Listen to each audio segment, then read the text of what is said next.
Sur le sentier du littoral, cette plateforme vient de faire son apparition.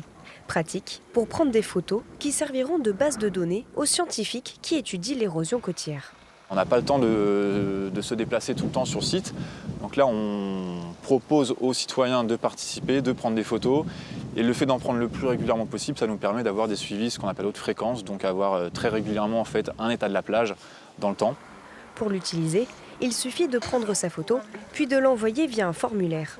Nouveau en Charente-Maritime, ce dispositif est utilisé ailleurs en Nouvelle-Aquitaine, comme ici, à Mimizan dans les Landes. Il s'est révélé d'une grande utilité. Les passants, les citoyens vont prendre des photos, les partager, nous les envoyer, nous on va les recevoir, on va les traiter pour les rectifier effectivement.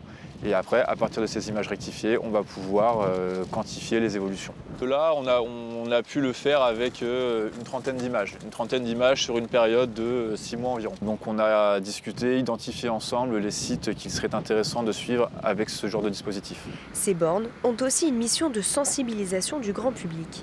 En février, une partie de cette piste cyclable a été détruite avec l'érosion et une centaine d'autres infrastructures sont déjà menacées.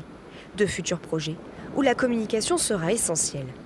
Ça nous permet d'expliquer les aménagements qu'on est obligé de faire pour s'adapter à l'érosion côtière. Nous, on le voit sur nos cartes, on le voit parce qu'on y travaille tous les jours, mais les gens qui viennent régulièrement ne se rendent pas forcément compte et sont souvent surpris de l'érosion qu'il y a eu. Avec ces nouvelles bornes, la grande région compte désormais 8 installations sur ses plages.